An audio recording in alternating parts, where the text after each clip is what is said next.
Aw, hey, how's it going? Welcome to the stream. I'm gonna try something. Does this button work? Does this button work? No. Does this button work? Okay, so my stream deck isn't working. That's great. Oh, it's because the program's not running. What? Come on. All right, how's everybody doing? Welcome to the stream. Oh, sign in? What am I signing in for? What? I don't even know what it's trying to sign into.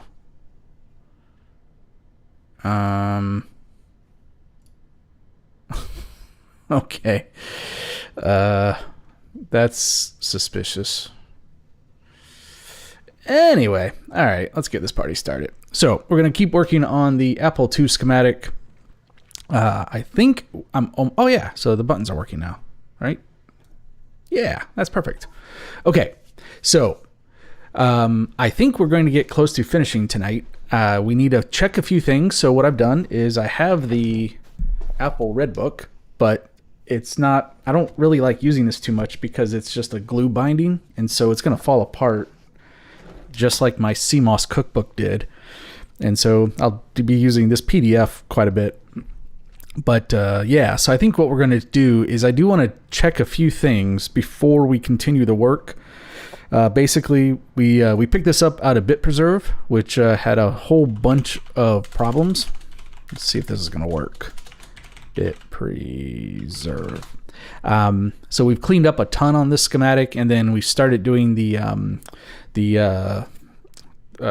basically setting up the sheets so that they're interconnected. We still need to like route all the signals and stuff, but I thought today would be a good time. It would be a good idea to go ahead and look up a couple of the things that are bothering me, just because they're going to probably matter moving forward. So, all right, let me do a chat pop out. So I just put a link in chat if you're interested in the Bitpreserve project. This is where the these files are kept. So Bitpreserve is where you can do schematics in KiCad of vintage computers. We're basically redrawing PDFs. So, okay. So if we look at this is on the CPU page. And let's go take a look at, oh, this is another thought I had, was to do colors. I was trying to do something with colors last week. Well, I guess last week we did a different schematic. So 2 weeks ago, I was trying to do something with colors, and now I don't remember what it was. I think I was trying to make the buses be different colors, but I don't want to waste time on that today. So what I'm going to look for here is, I want to know where this resistor network came from. And so it looks like it's RA1. These are H. So there's no, okay, so there's RA1 0, 0. Wait. Do these mean, is this trying to imply, this can't be right. So RA01, this just must be, that must be how the original schematic referenced these. So there's 1, 2, 3, 4, and then on here there's 1, 2, 3, 4, 5. Okay, I see what they did. The original person that drew this, they just they try to make it work the best they could, I think. It's interesting that this looks like it is definitely a resistor pack, but the pins aren't identified. That's okay. That doesn't matter. I don't like that over there. Hey, Bellum. How are you doing? Yeah, colors. I do want to figure them out, though, but I don't want to waste time on it today. I might actually...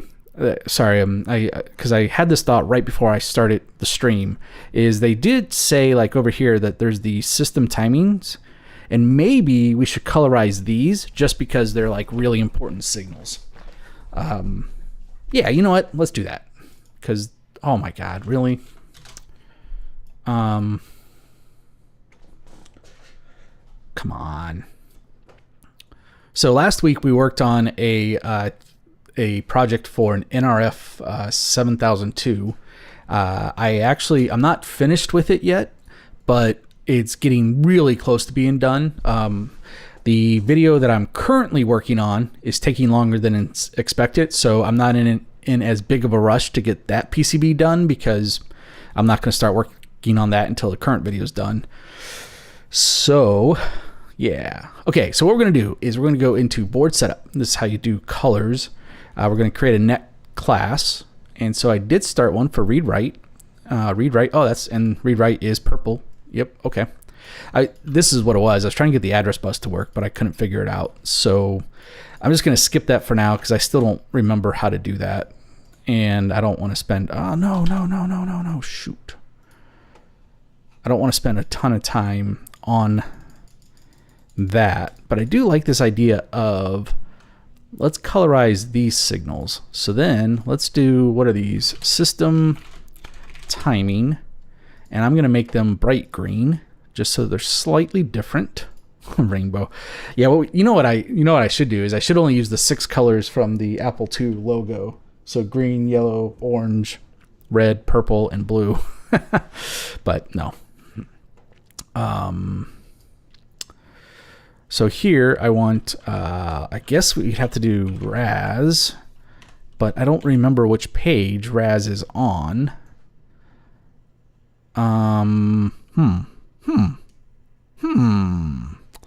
That is a bit of a mystery.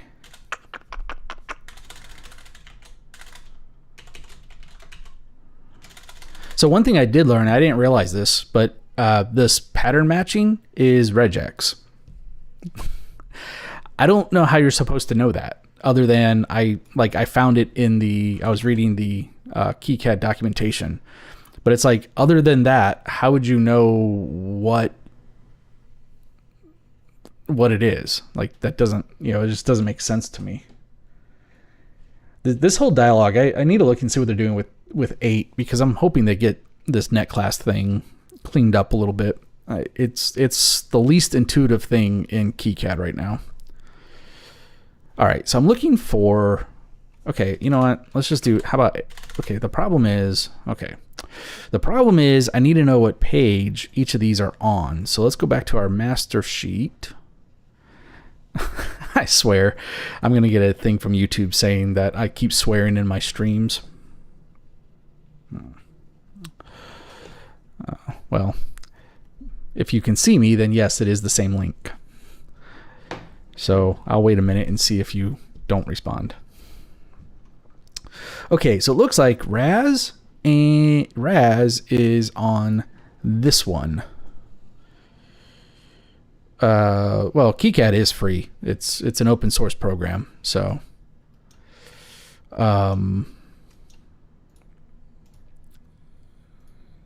and despite, even though that it's free, I actually do contribute money to the project each year on roughly the same amount I would pay if I had Eagle.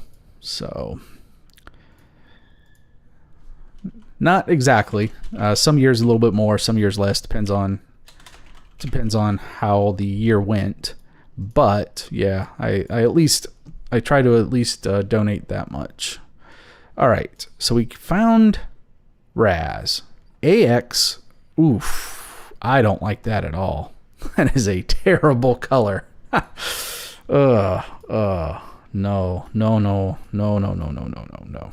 Let's maybe go 1 green less. Yeah, that's a little better. Still not super excited about this approach, but that's okay. Where did 14 meg come from? Probably came from like timing. Yeah, and actually I do think there is actually a little bit of a misconception about KiCad's funding. So according to their KiCon 2023, so like a month or two ago, they had KiCon, and they did talk about their funding situation. And so one thing that I think is misunderstood is that CERN is no longer a significant contributor to the project. I think they do the web hosting or something like that. They were a significant contributor at one point, but now they're not. The good news is they do have a decent amount of funding. So they're like this year. I think they were saying it was either this year or last year. They actually had significantly more funding than they had in the past, which is fantastic because they seem to be using the money well. So, and then, yeah, if you just go to KiCad.org. Okay, so 14 meg is definitely, 14 meg and 7 meg are on the clock generation page. So let's look for clock generation, and then I want to look for about 14M. Okay, that matched. We'll make that system timing, and then we're going to look for, and that matches. So this is why I don't like this net class assignment thing. So you come up with a pattern here, and then you see what matches here. And what, to me, this is almost the counterintuitive thing about this is, number one, that this is regex, and number two is that you almost like want to be able to just like click add. And I'm not entirely certain why they don't just have like just let me select from the list of just let me select from the nets what I want. Yes, it's great that I can do patterns, but that should be like a separate option, because this just doesn't, I don't get it. I'm just not smart enough. Okay, where is color ref? Color ref is also on this page, as I suspected. So let's add that one. Clock generation, color ref. That didn't match. Why not? Because there's an underscore.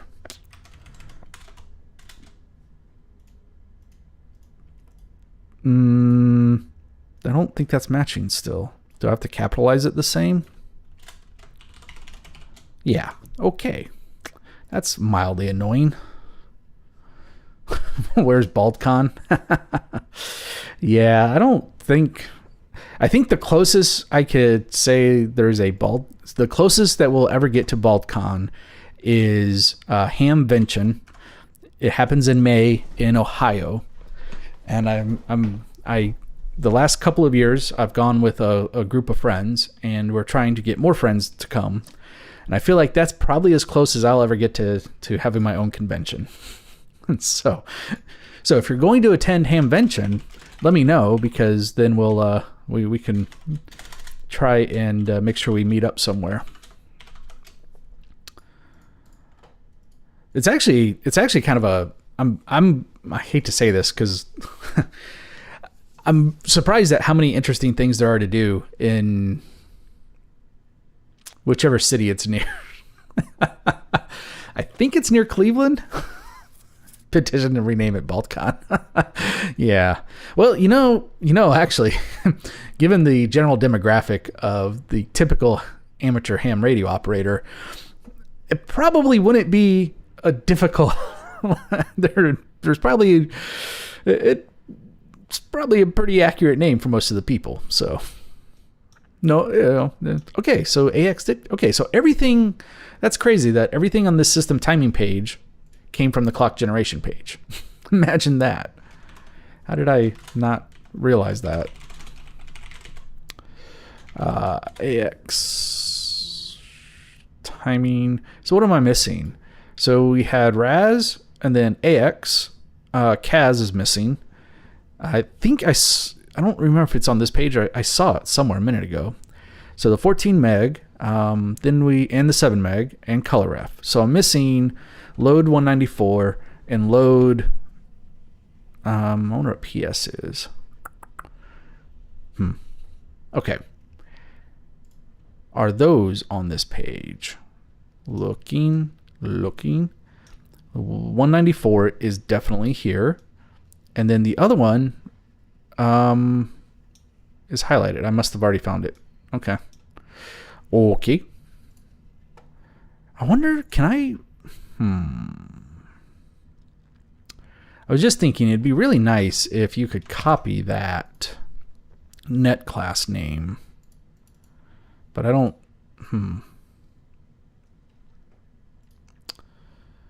Okay, so that's about as close as you can get. Okay. Because then I can do this and say system timing. Okay, so that's actually... Okay, so that's a little bit of a trick. I like that. All right, is Kaz on here? It is. And so is Raz. Okay, so here's what we're going to do. So what did I do there? I said assign net class so that I could copy this. And then we're going to go to the schematic setup. I'm going to add. Wait a minute. Wait a second. How did that get there? Hold on. I said, oh my gosh.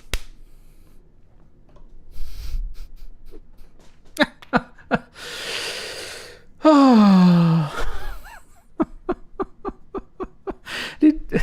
That's what this whole dialogue does. This is the assign the net class. So a minute ago when I was bitching, there should be an easier way to assign net classes. I found it and then didn't realize it. Okay. So then we can come back in here. I'm going to take this one out. Gosh. That was very silly. Well, this is interesting. There are 3 RA6 signals and they're all connected to the same thing. That seems suspicious.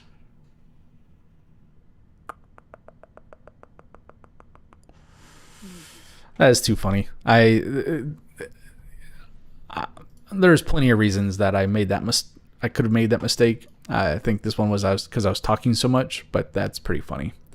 All right, so 14 meg is here, 7 meg is here, color ref is here, load PS is here, AX is here, load 194. Wait. I got myself. Okay. Raz, AX, CAS, 14 meg, load 194, load PS, the 7 meg, and then the color ref. Hey, Paul, thank you so much for the donation. I very much appreciate it. And thanks for coming to the stream. The strim, if you will. I don't know, that's what the kids call it sometimes. Okay, so okay. This was an interesting diversion. Doing the color setup, but you know, it's kind of neat, right? Because now you can kind of look at it and you can see like, okay, so those are all the key system signals. And then when we come out here, they should still be lit up even on other pages. Oh, but they are not. They are not. Huh.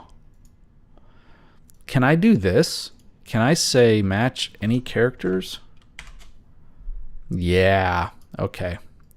That's what we should have done. That's interesting.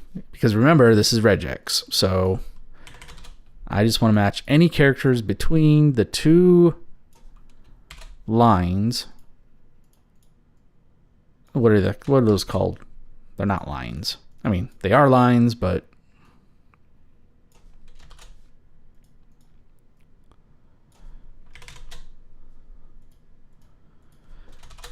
okay, there we go.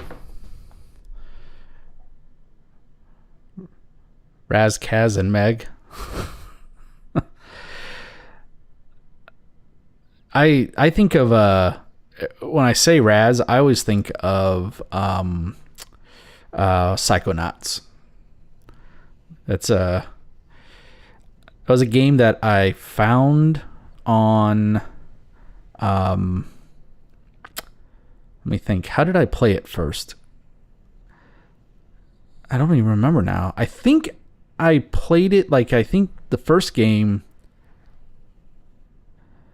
I got it for like Xbox 360 or something. And I played it and I enjoyed it. It was fun. And then I played the second one on PC. Well, actually, I take that back. No. I played it on PS2. Yeah. That was like one of the first games I got when I got the boot card working. And so I played it on that, and you know, I liked it, but I got, I don't know, like 12 or 15 hours into it, and I just got so tired of the controls. Like they're not very tight. And then on the second game, it was kind of the same thing. I played that one on PC, and after about 10 or 15 hours, I got tired of the controls. Like there's certain places where they're like super finicky, and it's just frustrating. So anyway, I know that's kind of dumb. Okay,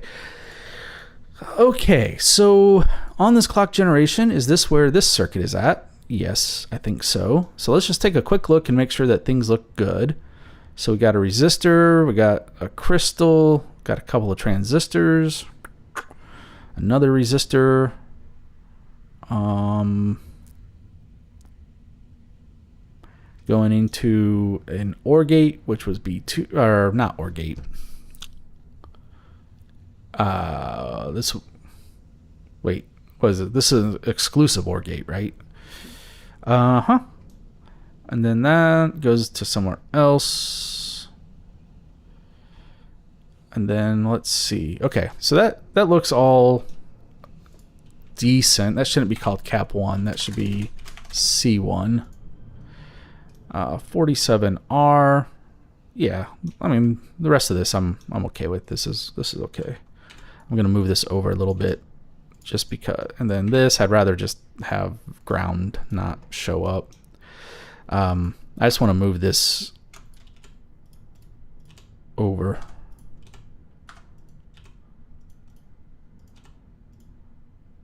Yeah, something more like that. Okay, so that looks okay. And then what do we got over here? Are these like the clock dividers? So let's see. This is C2, and it's a 195. That's a 161, so I'm not looking at the same thing there. So we're looking for a 195, a 153, and a 175.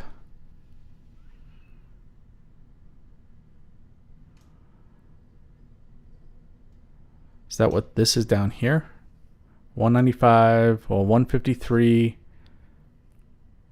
and then a 175 somewhere. Is that what's up there? Yeah, okay. All right, so let's take a look. I might change this. I might, what I might do is I might move this over here and then move all this to the left so that these three chips can be in the same order that they are in this document, because I feel like that looks a little bit better. But let's just take a quick look and see. So we've got B2, 4 and 5, and this is, oh, interesting. So what the heck?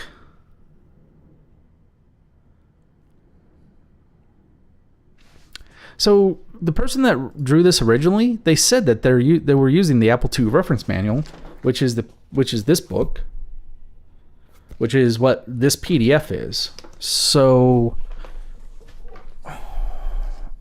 right off the bat, I can tell something's different because this signal is HPE.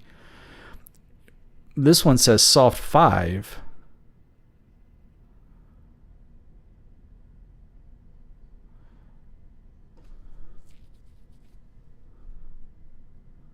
And this looks like that's, what the hell is that?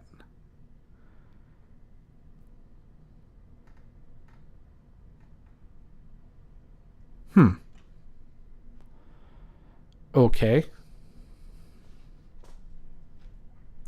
The world's, yeah, well, and the thing is, I mean, the PDF is pretty close accurate, but it's just like typewritten.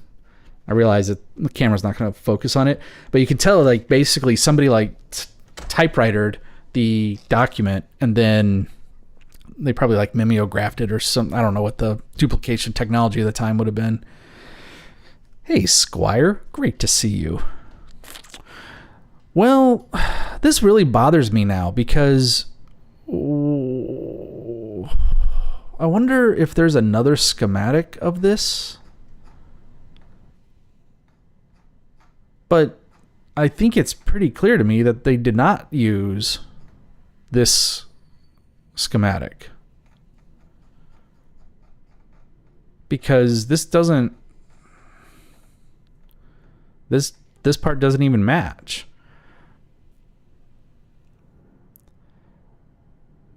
There's whatever this signal is. This looks like, I don't know.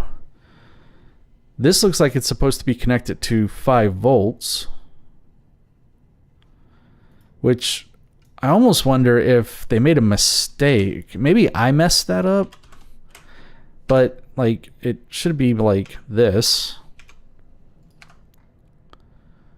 right? So pin 4, no. And then let's do a Y. Yeah.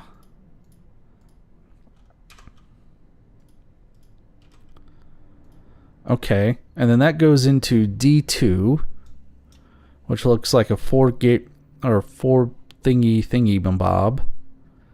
So that goes into 1. 2 goes somewhere over here. Oof. This isn't.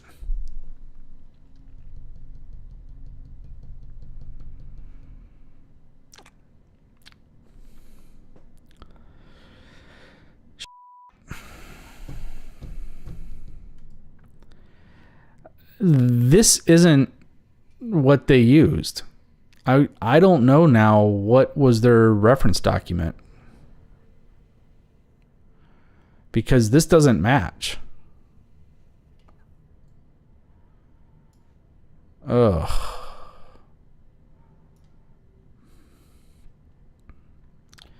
You know what's going through my mind right now?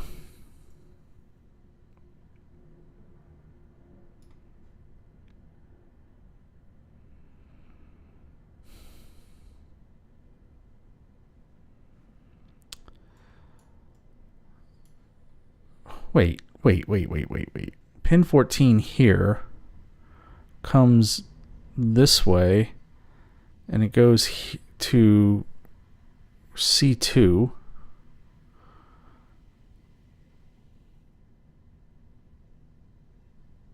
Okay, I was confused. 2 and 4.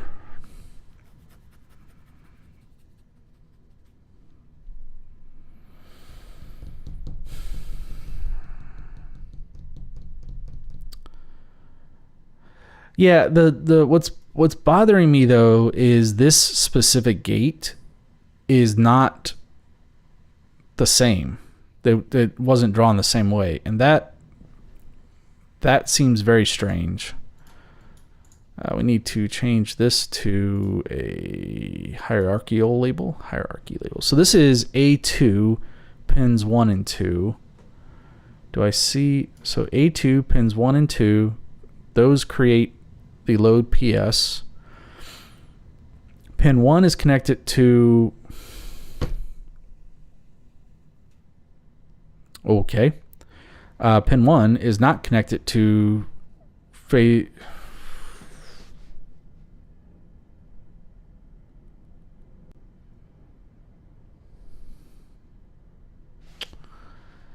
Is this because this is the Apple II Plus schematic? Let's go look at.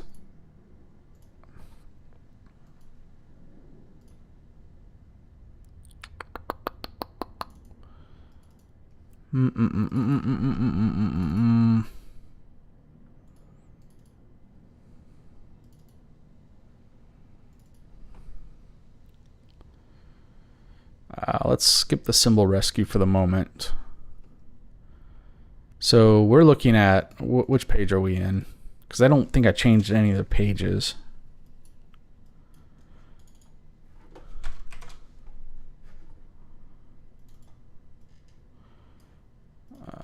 Which page? We're in clock generation. Okay, so yeah, so this is the same problem. Okay. That satisfies that curiosity. So, man, I don't know what to do now, because let's see. So pin 2 is connected to this, and then from over here.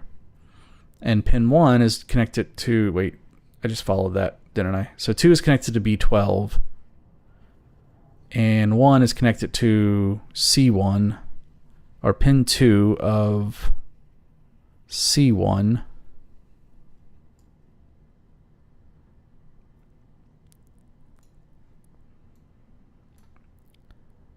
So I'm wondering if they figured out that this was supposed to be phase 0.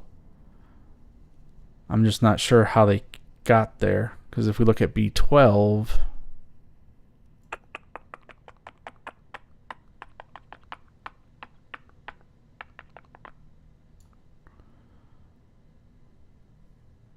so that's pin 10, which is also here. It's connected to D2. That's 4. Okay. Okay. Wait.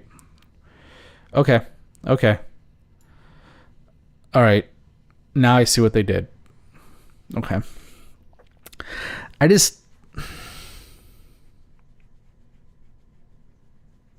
Hey, Francois. Good to see you.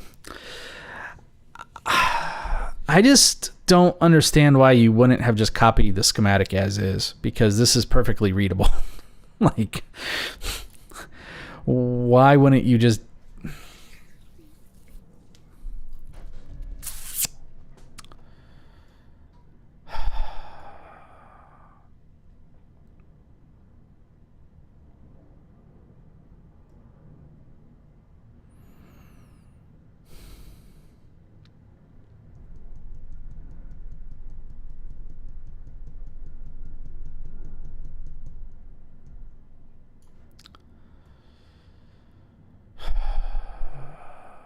Because this really is causing a lot of things in my mind to come into question. Okay, well, you know what? Hold on. Let's figure some other things out. I'm not gonna brain on this for the moment.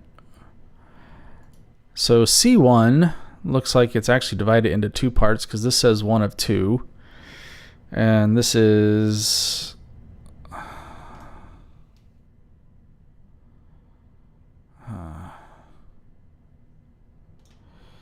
okay. Okay.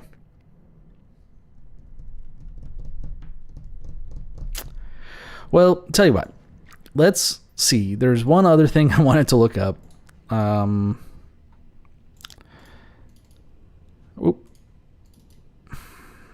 Where are my notes?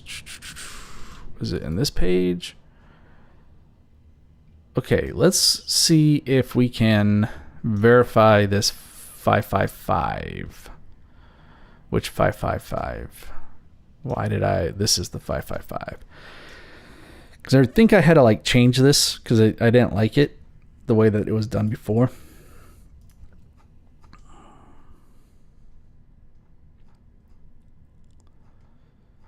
So let's see. We're looking for video.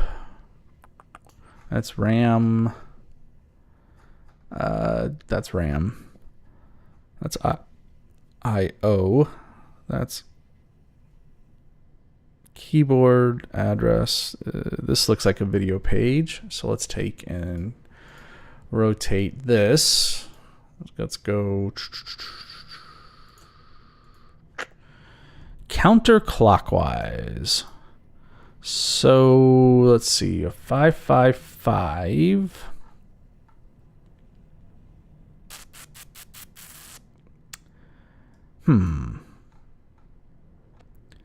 I don't see it on this page. There it is, cursor flasher. All right, yeah, so in the original Apple II, in order to flash the cursor, Wozniak used the 555, which I think is freaking awesome. Okay, so pin 8 went to 5 volts, pin 4 went to 5 volts, and then there's a 12K resistor, which is R12. There was a 3.3 mega ohm resistor. Gosh, talk about adding ohms. 6 and 2 are connected together through a 100 nanofarad or 1 microfarad capacitor to ground. Pin 1 comes over here. And then 3 connects to pin 13 of B11. And 12 connects to So where did this come from? So I wonder what the heck they used. I wonder if they used I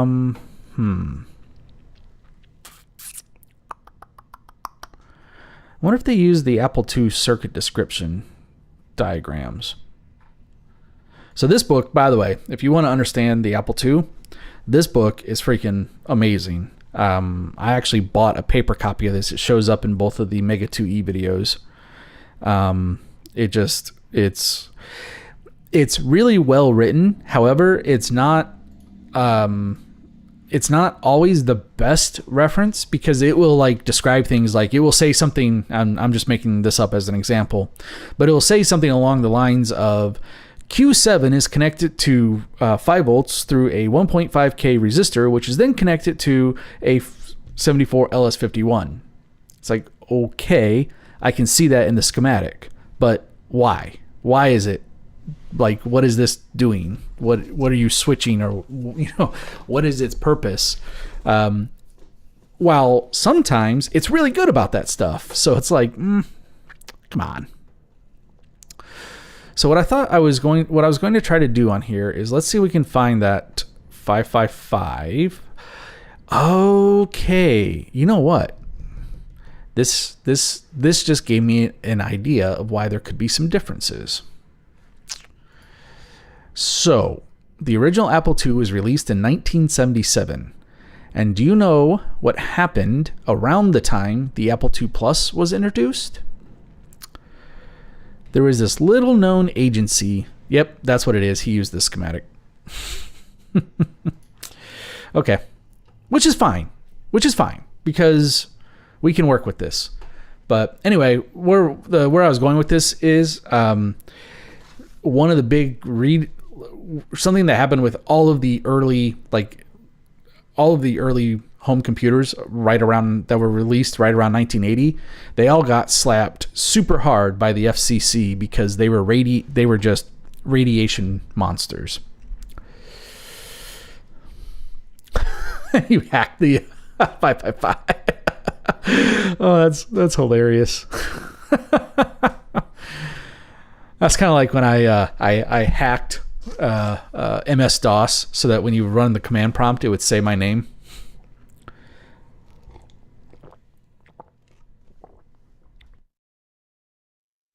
I actually found the disk a couple of years ago. I still have it. I think I even imaged it with a CryoFlux, which I don't recommend. Don't buy one. Terrible company. Fine product, terrible company. Okay, so I think this is the schematic that this person used. I don't think they used the actual Apple II reference schematic, which is probably fine, because this probably was like a better look at it. But no, that still doesn't match. This has the jumpers, and this is the wrong number for the jumpers, and it still has these other signal names. So never mind. That's totally not the case. And this is a 2316 and ABC.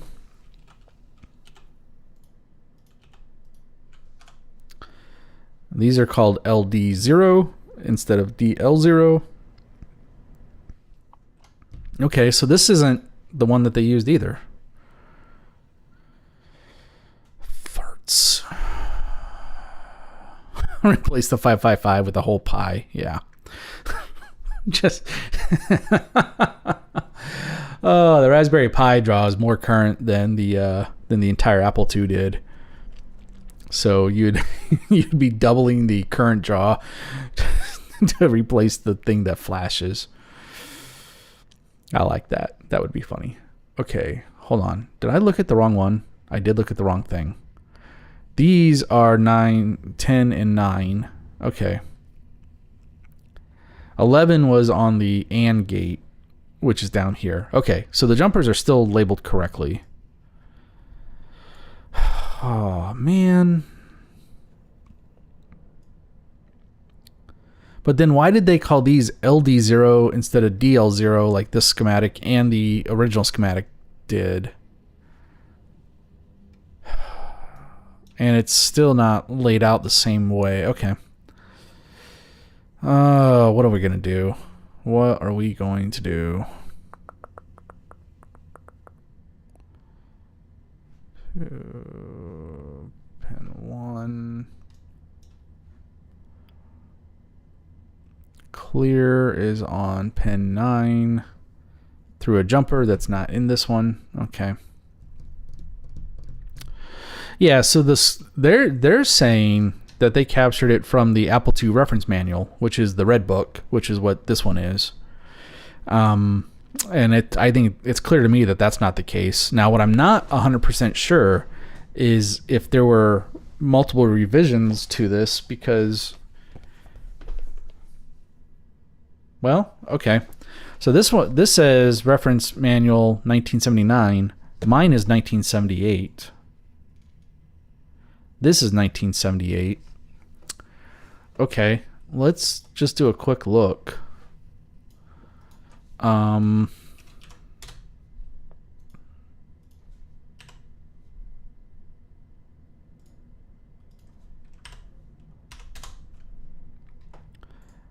Are you kidding me?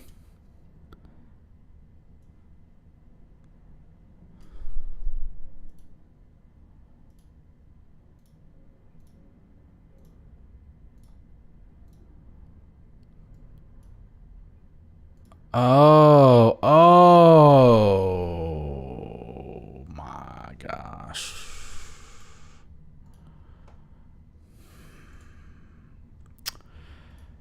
I don't think I realized that this manual was the actual reference manual, or I don't know how to say that correctly, because I think I have a version of this one. Mine wasn't signed by Woz, but you know. Okay, if I ever get the chance, I am going to ask him to sign this one because I think he was the primary author. I just thought of that. I was going to look and see if there was like anyone's name listed in here. I don't think so.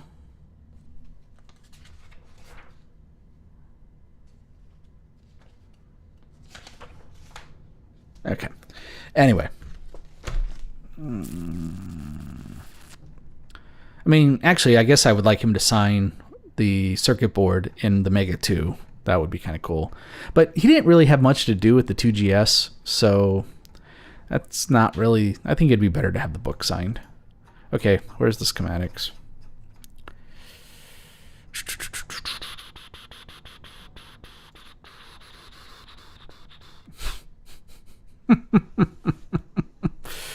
Oh, that's nice.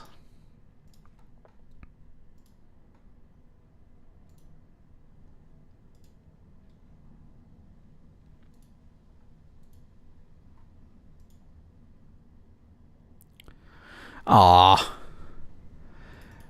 This is kind of funny, but so they called this the cast of characters, and I thought this was going to be the people that worked on the project, but it's literally like what characters are in here, and then is this referring to the pages that they're mentioned? Okay. I don't know how to handle that. Sometimes I think I'm a nerd, and then I come across stuff like this, and it's like, okay, that's a super nerd move. Have a good sleep, Francois. Sign your head. Come, what is it with... No. It would be silly to sign my head. I wash it at least 2, maybe 3 times a week. You know. You know, like when I brush my teeth. I don't know. Last time I got my a teeth cleaning, you know, it was a new hygienist, and she asked, you know, do you floss? And I was like, oh yeah, 3 times a day. And she's like, really? I was like, oh come on, you're about to find out.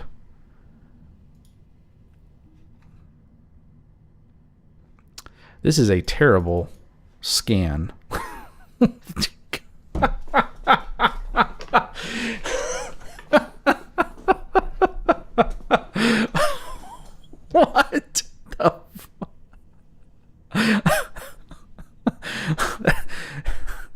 That's not a streaming error. That is just completely useless.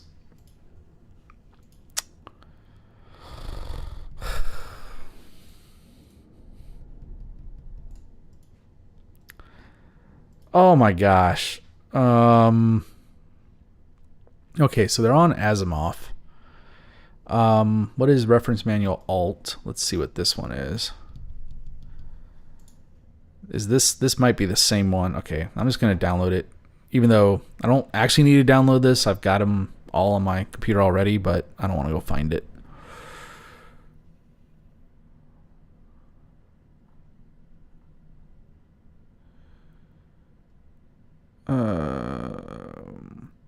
This is a huge... What is Redbook version 2, I wonder? Is that version 2 the scan? Well, this one's in color. Okay, I'll go ahead and get that one. And then... I don't know what this is, but it's like huge.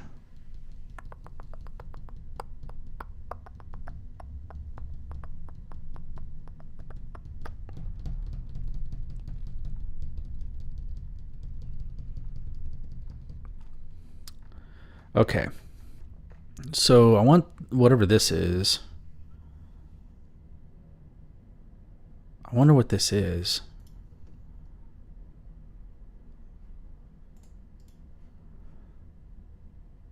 Is this downloading? Okay. And then what is this? Ooh, I like this. Do I have Evernote on this one? Okay. I'll have to do this later. I want that to go to Evernote. Which pixel is the gate?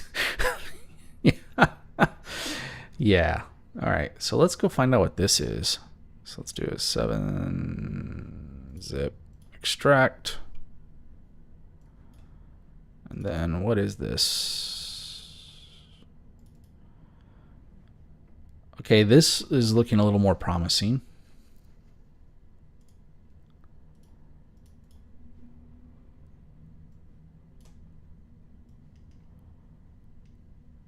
I wish I would remember what page this was on. Maybe just to find it faster. There we go.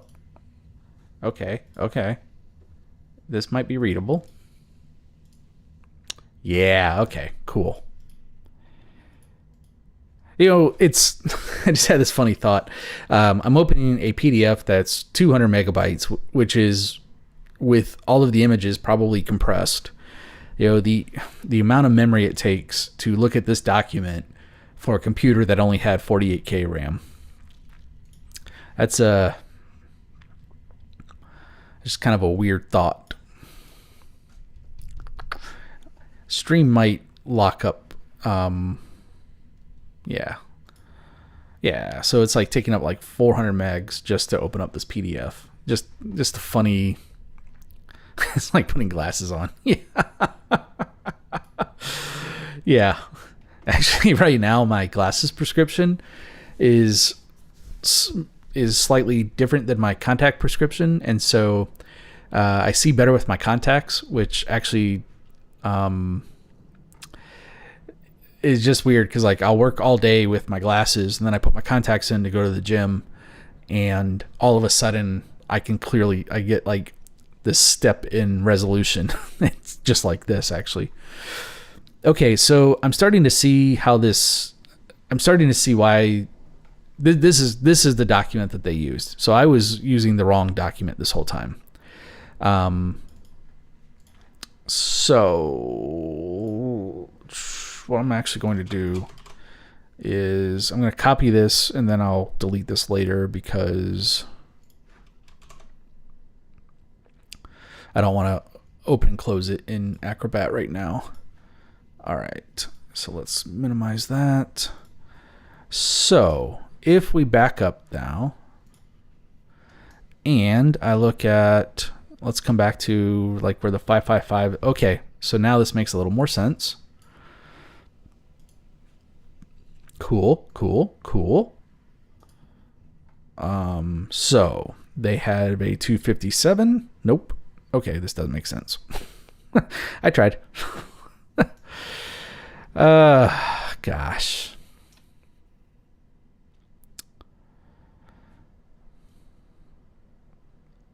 Okay. So let's see what else is down here. I'm just gonna start looking for my notes. We're gonna look at the things that I made notes of, try to resolve those, and then I'm gonna step back and think about how I want to handle this, because at least at this point, now that I know what document they used, maybe I can use this to try to understand like what soft 5, why is it soft 5 in this document, but not in the book from the year before, right? You know, maybe I can resolve all that later. So I'm looking now for a B5.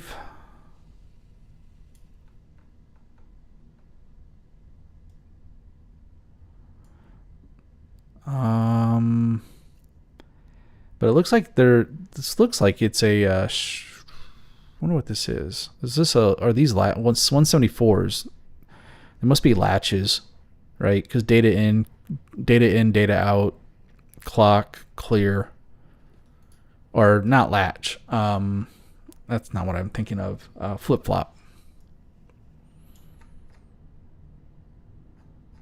I don't see them in here though. Like I see this one. That says A11. I just want to see if I see, okay, so I see an A11 here. And then these connected up to a couple of, oh, there's NOR gates. Are those O2s? Yeah. But they're not on this page. What about up here? Oh, great. This page is blurry.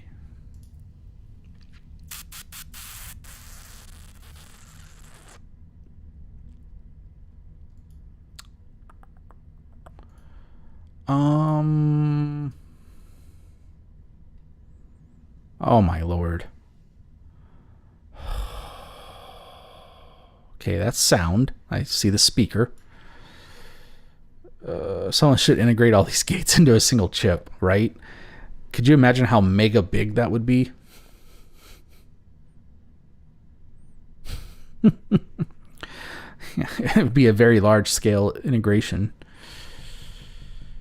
So let's see. I'm still... That was a B5 and then a B... God, I don't know what to do. Come on. What's up here? Is that it? No, that's still A11. That's A2. So 194, 194. This says H0. None of these say H0. They're connected to a 257.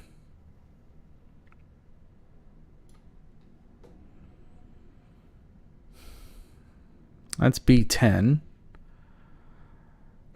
Okay.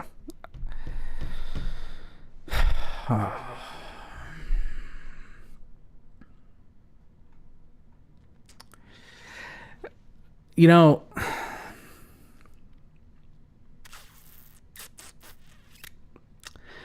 when I pictured doing these schematics for bit preserve, while I thought it made sense to update some of the design stuff to be, take better advantage of an EDA tool, I guess I've kind of just redrawn mine, like the source material. I kind of wish that was done here, because this is making it very hard to validate if this is correct or not, because it's so confusing. Like, I even pictured, well, like the way I use these schematics, even in the Mega 2 project, is I would look up stuff in the book, and then I would go to the KiCad schematic. Or I would start with the KiCad schematic, and then I would reference the book just to make sure that what I was seeing was correct. especially since it's not like anyone else is going to ever spend time to validate these. Man, but I don't know what's going on here.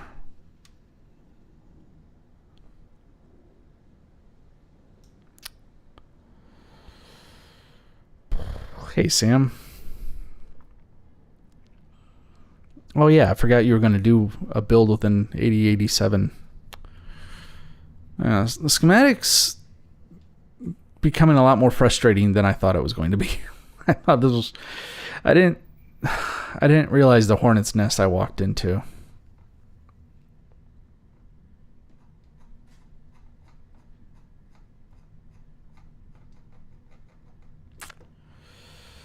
Because I can't even find where this stuff over here is at. It must be on this page somewhere. And then this page, which is very busy compared to the other page, is blurry.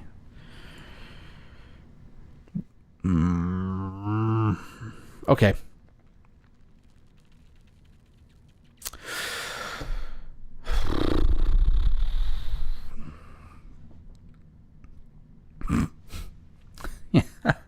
That'd be hilarious. Back in 2018, when I proposed this project, I made a comment how computer vision would never be able to understand the variety of schematics, especially in the condition that most of them are in. By the time I get this schematic cleaned up, ChatGPT will be able to read it just fine. It would just be hilarious.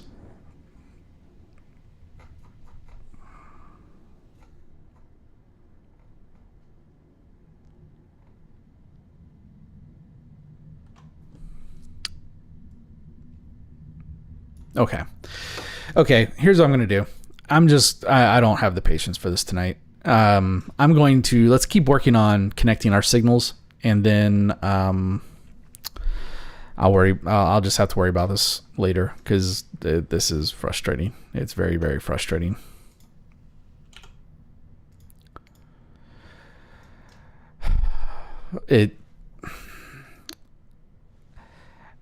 I'm multi-frustrated because it took me so long to realize I was looking at the wrong schematic, which was my fault. And now that I found the correct schematic, it still isn't. I still can't follow it, and that bothers me. I don't understand. I don't feel like I should be having this much trouble. All right, let's move these up here. And then move this. No. Move that to there, this to here, this to here. Because then I'm going to move this just over here for the moment. And then we're going to take all of these. Nope. I'm going to take all of these. We're going to move these up. I'm going to move these up. And then let's move these one at a time. So C, D, and E. And then we'll clean these up.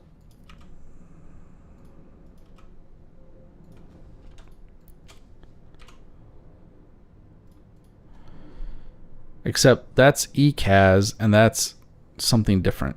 Nice. Okay. Multi-frustrated.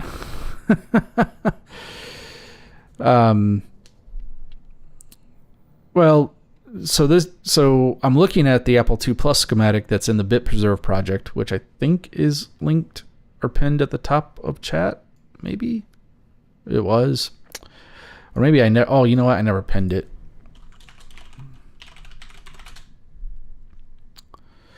Because I had to pop this out, and then that stupid... Oh, I hate this thing. I hate this thing. Go away. Why do I, as the streamer, need... Look at this. This is just stupid. I can't click on the thing.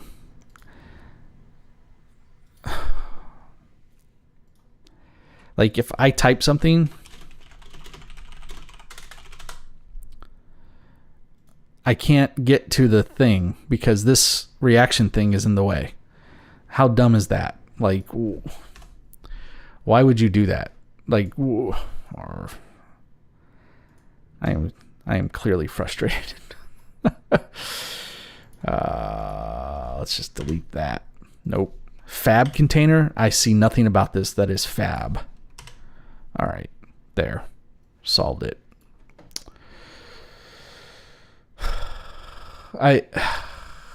Yeah, so now I can come up here and say remove. See? Yeah, one might say that. Okay, enough of this stuff. Let's get back to the real sheets. See what I did there? Okay, so I just have to bring this up because this irony cracks me up. Anyway, going back to the question, what I was about to say is, so this schematic claims to be using the 1979 reference manual, and so we started with the 1978 manual because I didn't realize there was a difference. Then I thought it was using a third-party book, the Apple II Circuit, but it still doesn't match this one very well. And then I found the correct reference manual. However, it's still not following the redrawn schematic doesn't follow that. So I think what I need to do when I'm in a better mood is just spend time and go through this in more detail.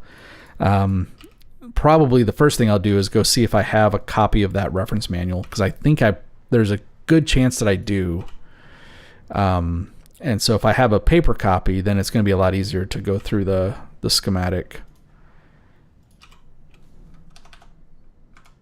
What I'll probably do in that case is I'll probably print this one out and then compare it on paper. It'll be a good morning while I drink my tea exercise.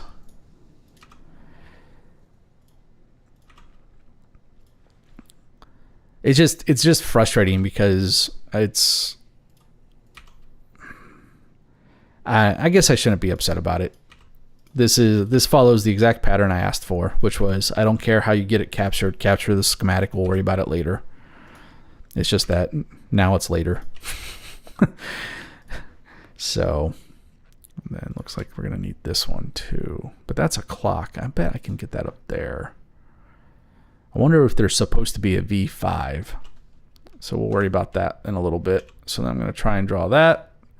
Nope. I want to draw this. And then do the insert trick. Oh, but I'm on the wrong grid. Oof. Oof, oof, oof, oof, oof. Okay, I'll worry about that later. I'm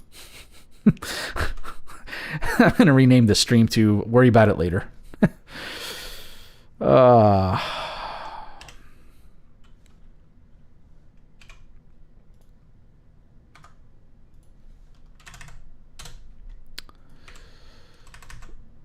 Tea with Schematic sounds like a podcast. Yeah, you know. Huh. You know, it would actually be kind of fun.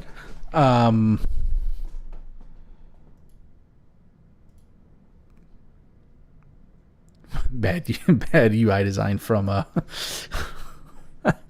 yeah, don't. Oh, okay. Gosh. So I was going to tell this story.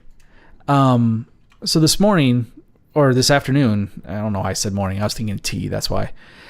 I logged into my YouTube control panel to delete. I guess I was thinking of, I logged in this morning to delete the spam content, spam comments, and comments from students in a particular part of the world that always leave strange questions. Anyway, but this afternoon when I logged in, YouTube had a banner in the studio saying, hey, we've updated the policy regarding certain adult content. And at first I was like, I don't care. And then I thought, well, maybe they're talking about like language or violence or things like that. And so I'm like, okay, I'll go check it out. And I opened it in a new tab thinking I would go read whatever this new policy was or policy update later. And of course, it opened up to a video. And I personally found this funny, is that I was like, oh, why would you do that? I'm like, I don't want to watch a video. So I closed it. And it just continues my frustration of, I don't need a 5-minute video for an article that I can skim in like 5 minutes, right? Like, or in 30 seconds. Like, I don't need to watch a 5-minute video that has 30 seconds of content, and it's just, I get the irony, but yeah, it's just like, come on. So I think this clock generation block is going to have to get bigger. We're going to need a bigger block.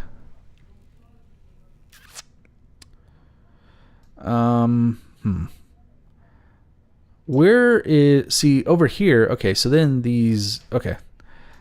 Interesting that I'm going to try this then. Let's just go like this. See, like, I wonder if these H signals should have been a bus. I think I've actually said that before. But it's weird, like this block doesn't have H1, but it does have H5, whereas this other block didn't have H5. And so is that an error in the transcribed schematic, or is that how it actually is? Which is why I need to figure out what's going on with these, but I don't want to do that right now. All right, so I think I want to move these all in a little bit.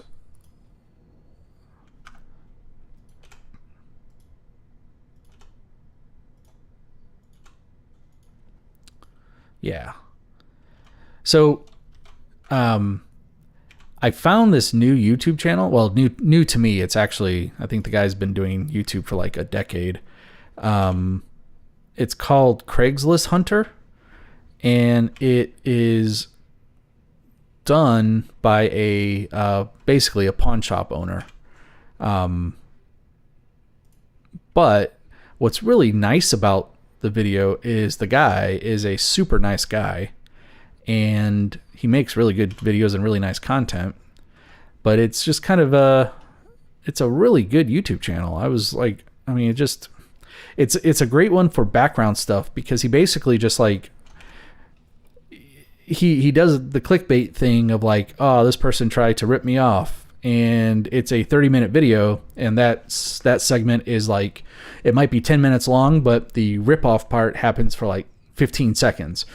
And so the rest of the video is more or less like the day-to-day being in a pawn shop, which is kind of cool, because like when he comes across something or he talks about something, you actually can like learn something. It's kind of fun. So it's what is it called?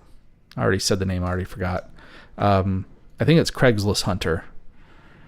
So the really, really cool thing is that the shop is in Crystal Lake.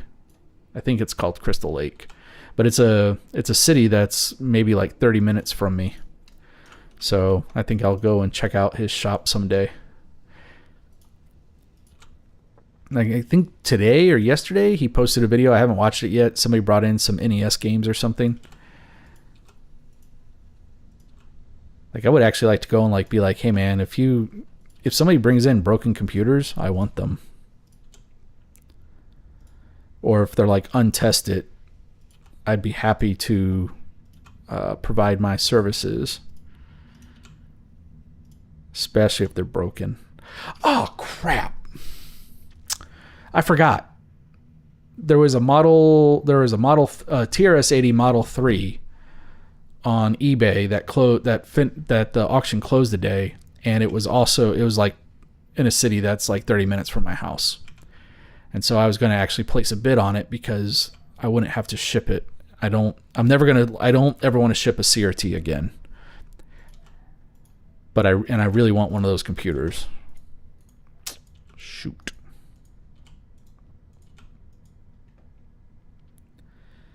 Anyway, I should really make these buses.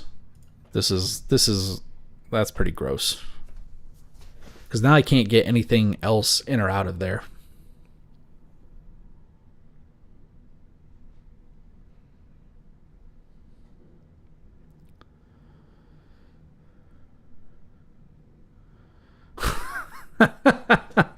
Yeah. Yeah. I get that very often. So I go to Vegas. I mean, for the last almost 10 years, I've been going to Vegas at least once, if not twice a year. And especially when I would go for CES, people would stop me and ask if is his name Rich, I think. They would ask if I was him. And then one time I ate dinner at Tom Colicchio's restaurant, and somebody asked me if I was Tom. They're like, I'm really sorry to bother you, but I can't help but notice that are you Tom? I was like, no, I'm not Tom. Like, why would I be sitting at the bar of my own restaurant by myself if I were him? Like, that doesn't. I have a feeling that's not how that would work out.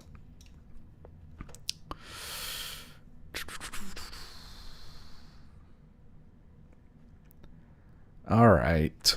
So, All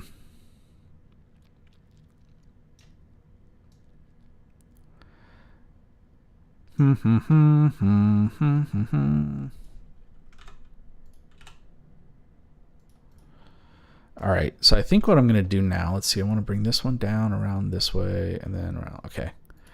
So I want to move this over to here.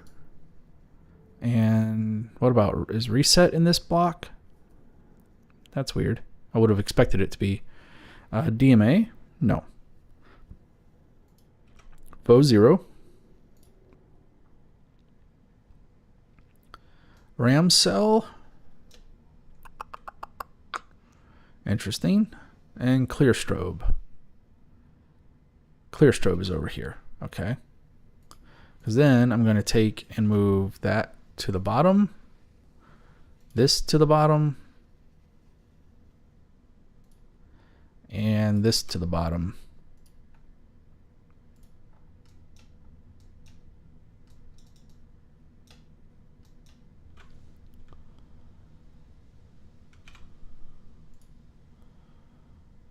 All right, let's do something like that. And then let's do this.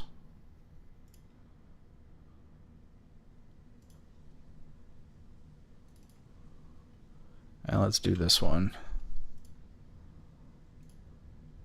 All right, so that's there. That can go there. And then I'm gonna go like, oh no. No, D maybe? No, G maybe? Okay. All right. Okay, and then maybe we bring this over here. Maybe we bring this over here. All right.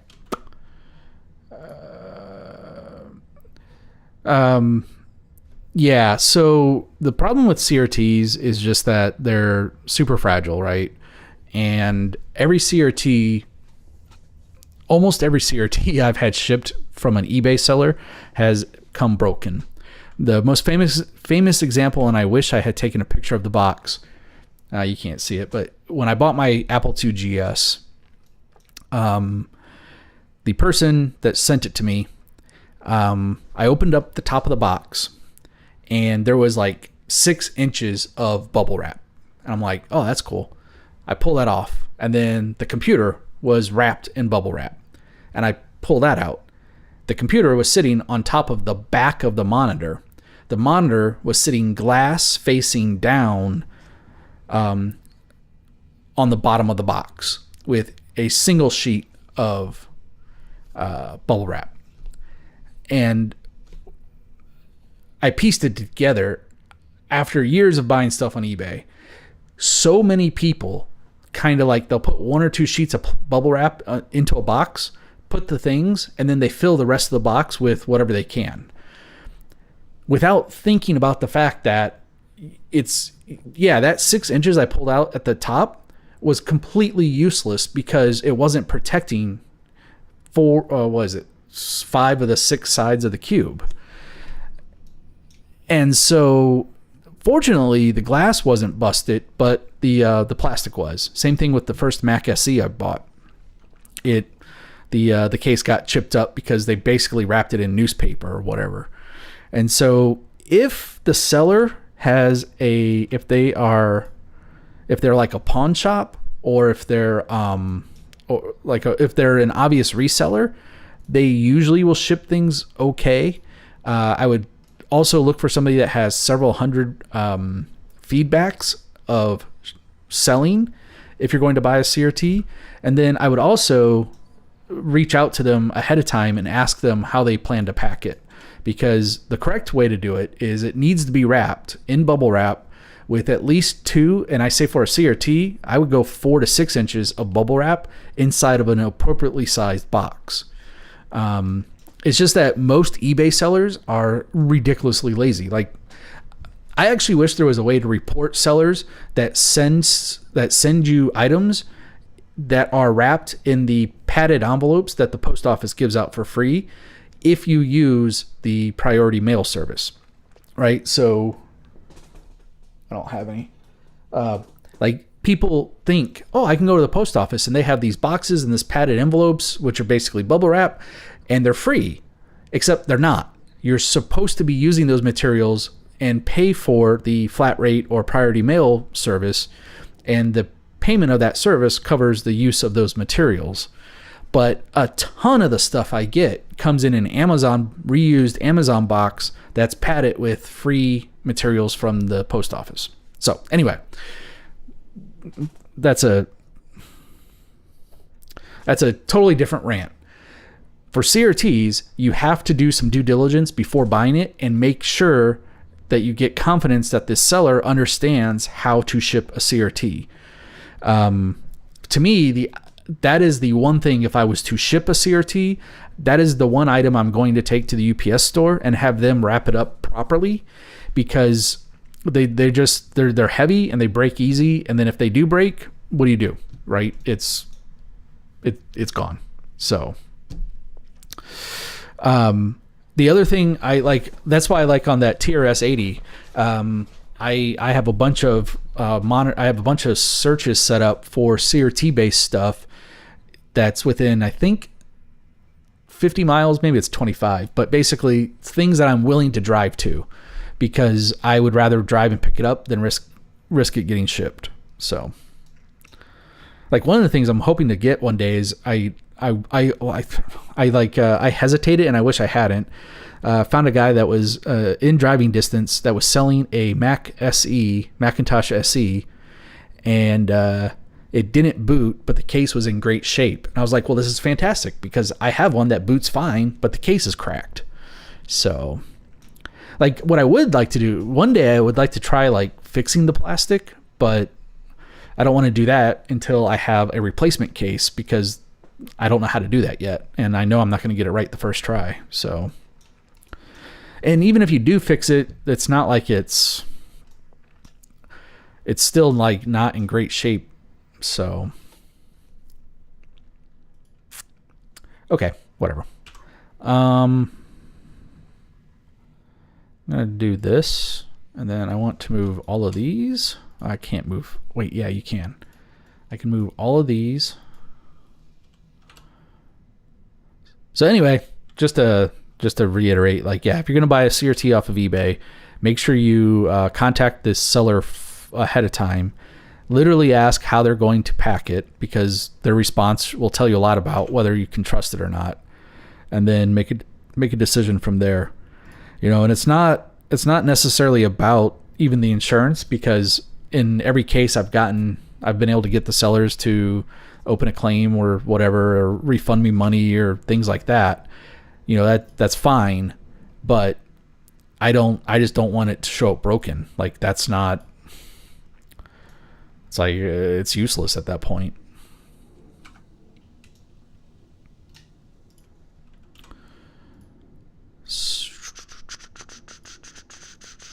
So I'm just kind of playing around with the clocks at the moment. This is like the hardest. This is going to be the hardest thing, I think, to route cleanly.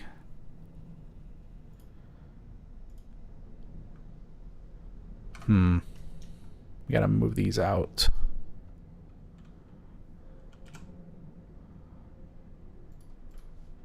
But it's like I've started selling stuff on eBay. I'm like finally going through at the moment I'm doing NES games.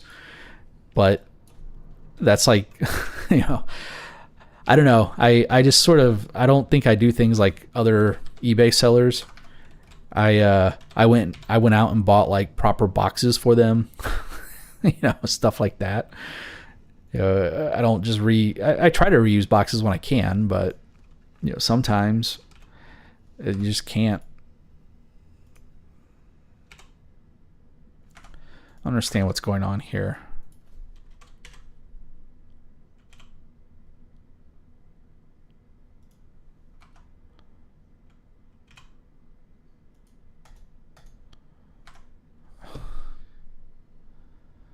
What's going on?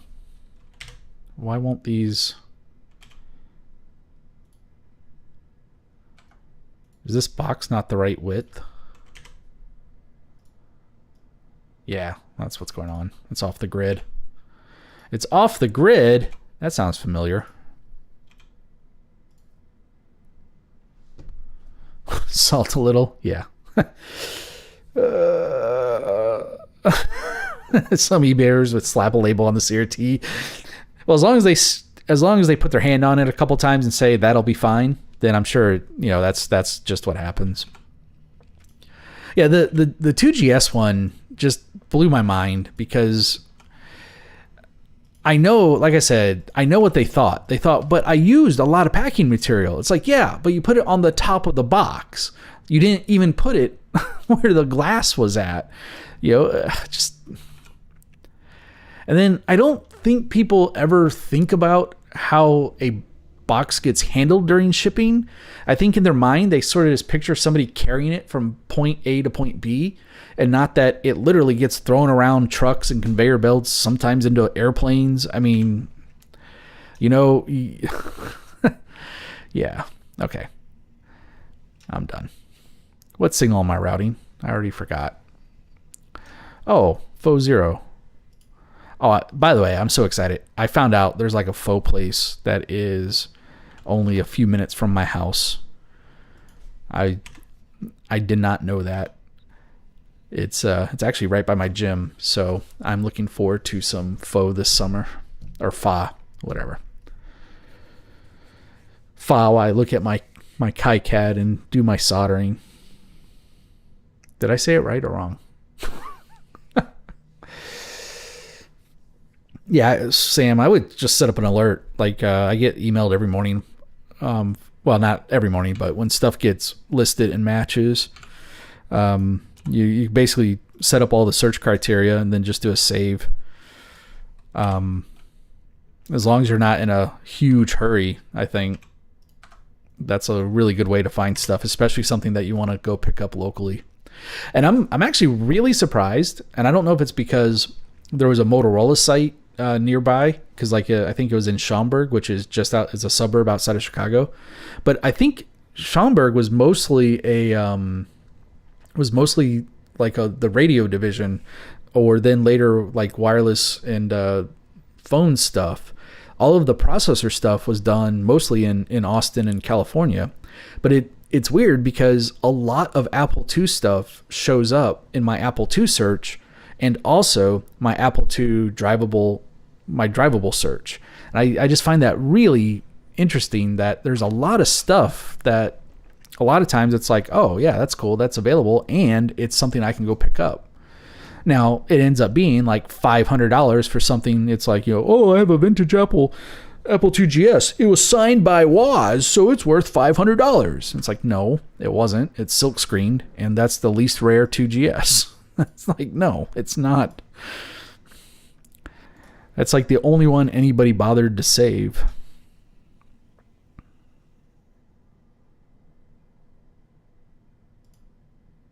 Anyway. Now I'm back to salty. I am salty about how many old computers get thrown away because people think, oh, they don't work, so let's just toss them. And that's such a shame. I can kind of get over the fact that some of these things are getting, or not even getting, they're just ridiculously priced. But at least if you could buy broken stuff, it'd be like, okay, well, that's cool. Maybe I can repair it. Then that's That's a reasonable way to get a good deal. And I think it's, I mean, personally, I also think it's a little bit more meaningful, but that's me. I'm weird. No. What's the hotkey? Z? Yeah, it's Z.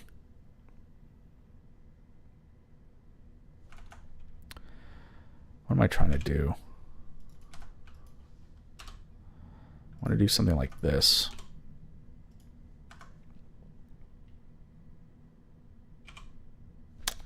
I always hit Q. I just cannot, my brain just does not do that.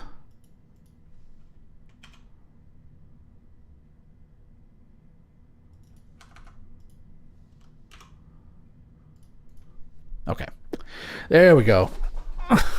Get some steak for that salt. And then Sam, going back to the color, I actually like the amber better. I just feel like amber is a lot.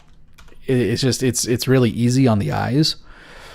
However, it's definitely not as popular. Green was by far the most popular. I think that was probably the most popular terminal color, at least just as I recall. I don't know if I don't have any data to support that, but that's like, I would actually like to have an amber monitor. And then regarding black and white versus color, I mean, if you're building a computer from scratch, I would start with black and white and maybe get color and worry about getting color later. Building a CGA card is not trivial. That used to be a massive card of 7400 series logic.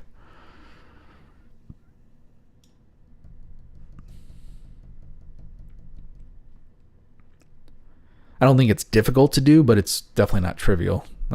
So, okay, so I see RAM select here. So let's move that like over here, I think, because that was from here. I'm just going to draw this in now. I'll probably end up deleting this line later. I just want to try to get an idea of what else we got. And then this is still, I don't know where these different CASs are from, because there's a DCAS up here. And actually, I think what I realized was, what did I write? DO, I think I figured that one out. Yeah, I'm not sure. I have a feeling this page was supposed to have D. I think this was supposed to be D, C, D, and E. I wonder if I want to bother trying to figure that out right now.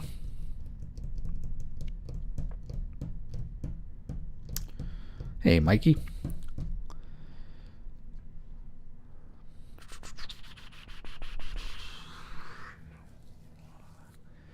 The one caveat I'll give you on using all period specific parts is a lot of that stuff was depending on the time frame. So like a lot of the Apple II circuit was done with LS series logic, which today is extremely expensive to find.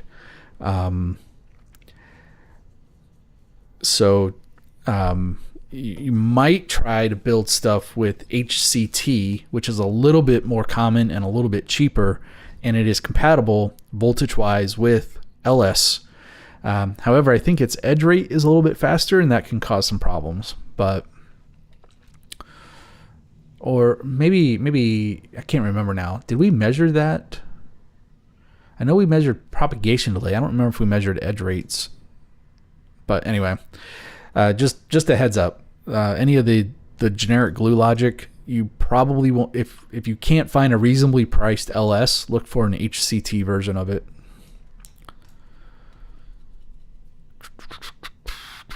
Okay. So where is the Rampage? Rampage.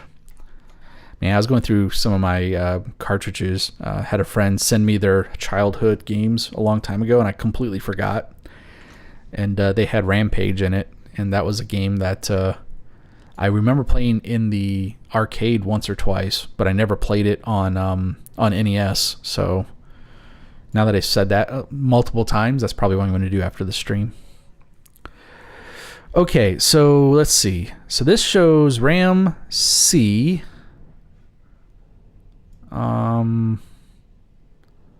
See, this is what I'm thinking, because this is C, D, and E.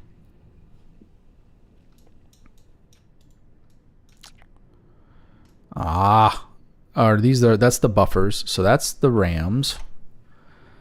And this is 3, 4, 5, 6, 7, 9, 10. Okay. Yep. So C, D, and E. And then let's see. Its CAS is on another page. Nice. And its CAS is... Nope, that's RAS. Its CAS is on a different page. Great. And its CAS... Oh, I'm misreading this. Okay, hold on.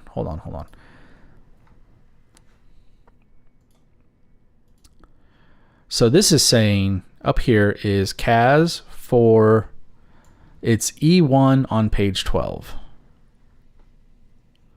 And then down here... Nope. Let's try that one more time, James. So pin 15 is connected to F1 on 12.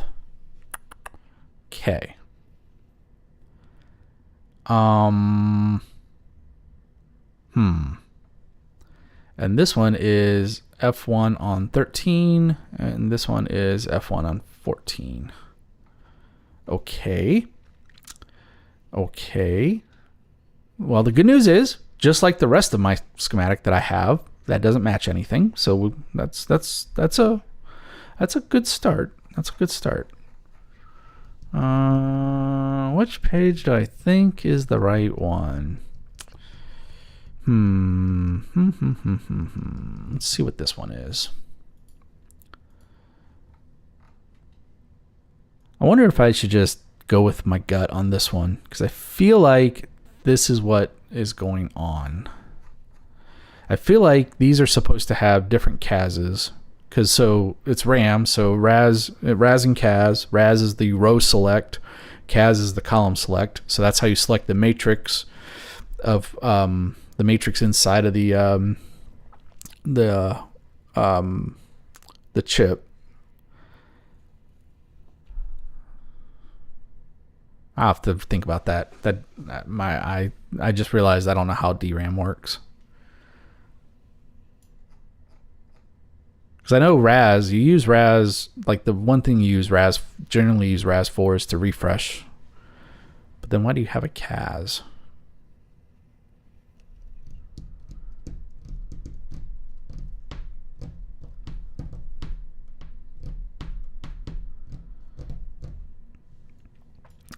Three and a half inch hard drive is going to be, that's a big one. That's a lot of logic. So just a heads up on that. I mean, I would probably target to support a hard drive controller that you could just plug a controller in, at least as a intermediate step. Kind of like when I was doing the Apple II project, where we got the Apple II card to work, the Apple II disk card to work, before we figured out how to make the IWM work. Okay. Let me look at the Red Book one real quick, and then I'm gonna just do what I want to do anyway. I'm just gonna do it my way. I don't care anymore.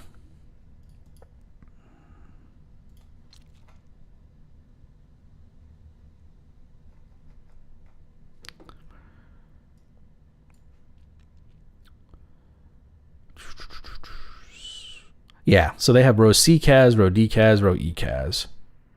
And then they have row C chip selects as well, which is A6. Okay.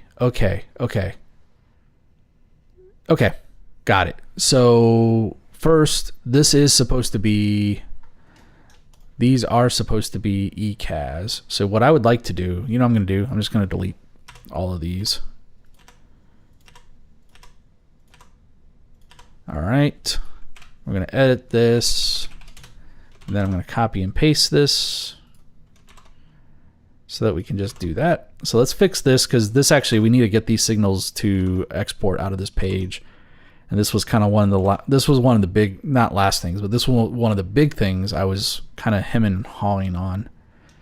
All right, so same thing down here. This was CCAS.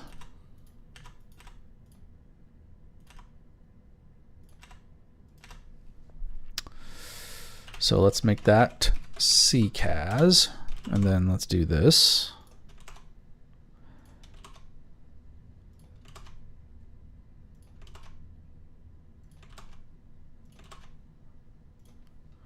All right, and then I need to come over here, and we need to make, we're going to do a couple of these too, but let's get this.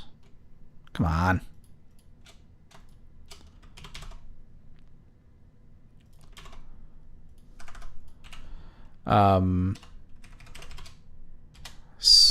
Wait. What am I doing? CDE? Yeah, okay. C, D, and E. I wonder why that dialogue opened up over there. That's weird. That's weird. Word. Move this down a little bit. Okay. And then I think this bit 6 is, they're calling it chip select. I don't know if that's true, but I don't know if that's the true name for it, but it doesn't really matter. I think this is supposed to be, let's see. Yeah, because this is sort of the same thing. It's E14, E13, and E12. And so this is probably supposed to be, like this is supposed to be ERA.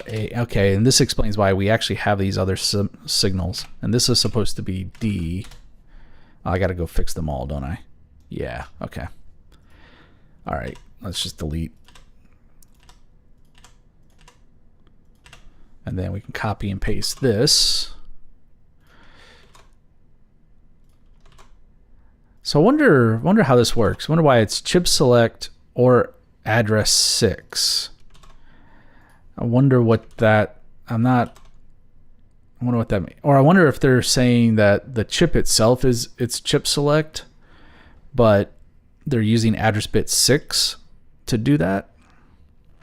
Well, I don't know. Above my pay grade. It's kind of fascinating to me. I got to understand the Mega 2 signals really well. I mean, basically to the point where I can just kind of look at them and I know what's going on. But like when I'm looking at this schematic, which is, you know, the internals of the Mega 2, there's so much that I still don't have any clue. It's like, did I really learn anything?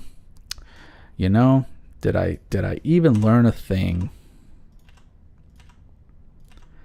Other than that one signal was never called RC min, and wait. I didn't need to do that. Okay. And then over here, what we'll do is I'll just do this. This is just as easy as copy paste. D, E, D, E, okay. Okay. I think that looks much better. Oh, missed some over here. Whoops. That's okay. E or C would have caught that for us, so I'm not going to worry about that.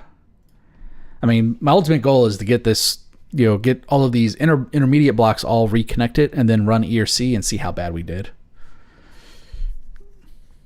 How old? Yeah. Oh, yeah. Actually, the especially the IBM keyboards, the Model F and Model M, are unbelievably expensive.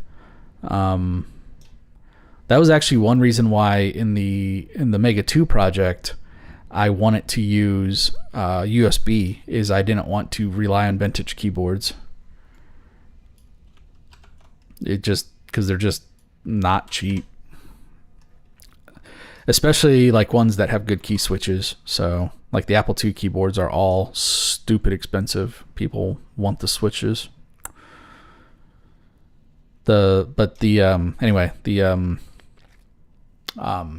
The IBM ones are just unbelievably sought after. Excuse me. Okay, so let's leave this sheet. And then which one? Which one were we just in? We were in the RAM. And then let's do import sheet pin. And this is going to be, let's see, I'm going to put CCAS here. ECAS will go roughly there. And then let's see, where we're going to put these, I wonder. Where do they have to go? They have to get over to the clock generator. That's going to be rough. Okay, I'll put them up here. Okay, so this can move over here. This will move over to here. This will move to, oh no, come back. This will move to here. Yeah, that's what I'm talking about. All those things. Okay. And then, yeah, can I just, if I just do a D? No, G to drag, is that going to work? Nope. Not even a little bit. Well, I don't like where this is headed.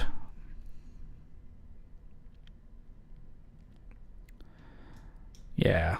So that's why I really feel like maybe I should have done these as buses. Because it's like, how are we going to get... Like, I don't even know. Oh my God, would you stop drawing? Because this, if we move this up here, move this one down here, and then delete this and go this way. Nope. That's also better. All right. Oh, I gotta move this up to there. Oh, this is gonna be a mess.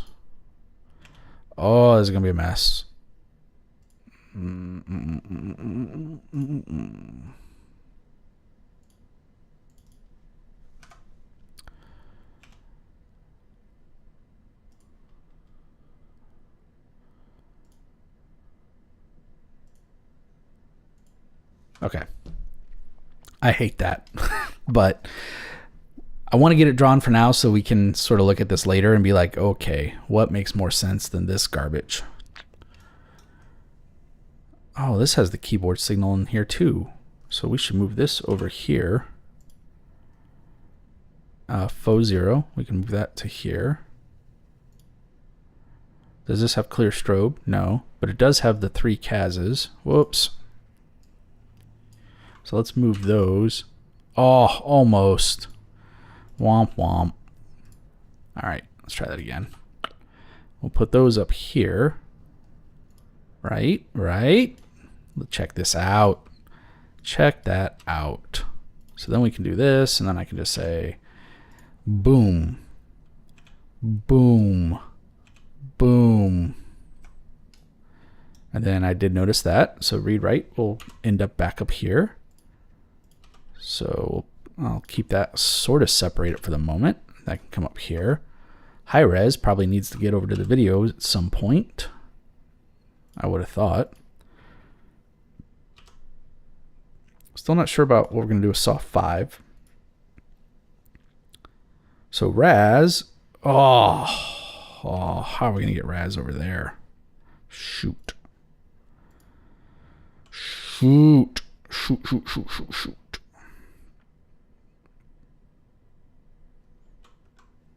I don't know who Focus Electronics is.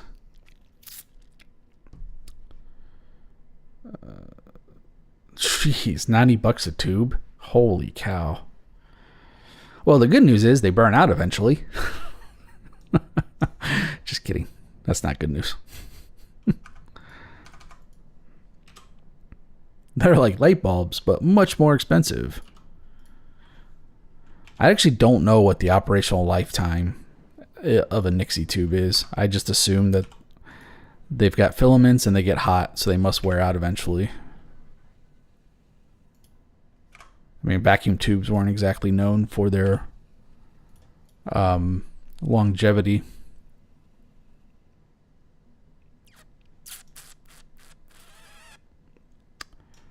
Yeah, I think what we need to do is we need to make this clock block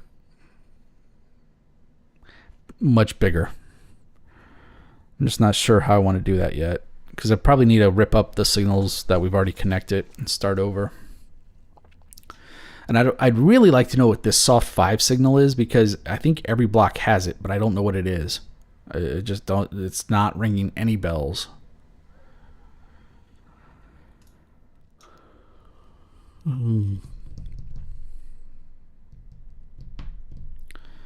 Just use 4 global label. Yeah. I mean, I don't know. For some things, I'm not entirely against that, but I just really like, especially on the master page, to have everything like routed, because then it's like, oh, I see where the connections between things are. Within the page, I'm much more comfortable using labels, because then you just highlight the net and you're good to go. But outside, I really want this to represent kind of the. Just thought of something.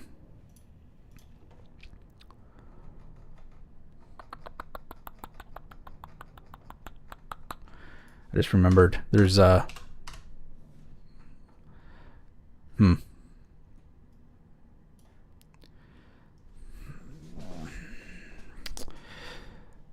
of feel like this is how it should have been laid out.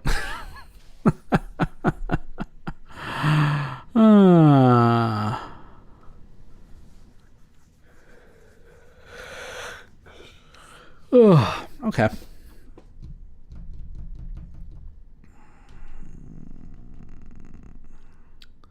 Yeah, I mean, like, for example, if it ends up that the soft 5 signals on every single block, I don't think it is, but like that, I wouldn't mind making it global, just because having a messy wire go all over the place doesn't make sense.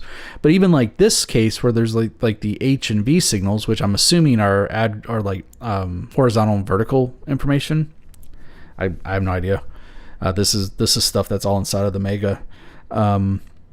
Like I actually want to see this. Now I still might make these a bus just so that it's not so many lines, but I do want to be able to see that, okay, this block, and this block all share a bunch of these signals.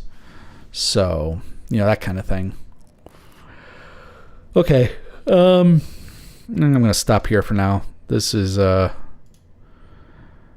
good progress, but man, this thing has turned into a monster project that I wasn't expecting. Pin not connected, pin not connected, pin not connected.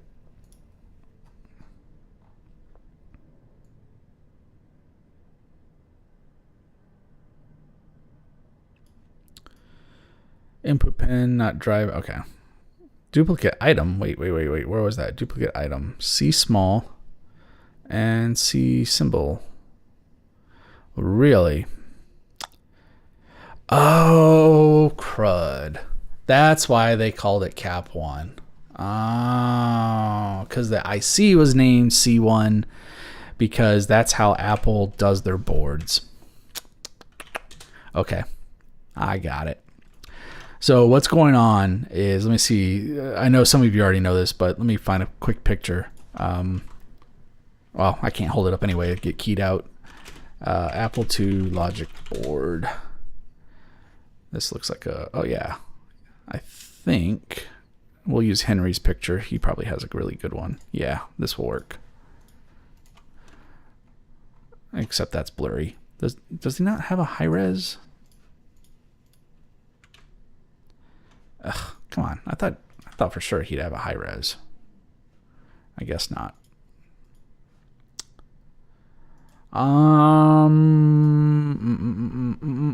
This looks pretty good.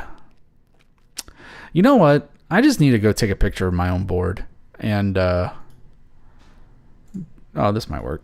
I should do that, actually. I should have my own pictures, because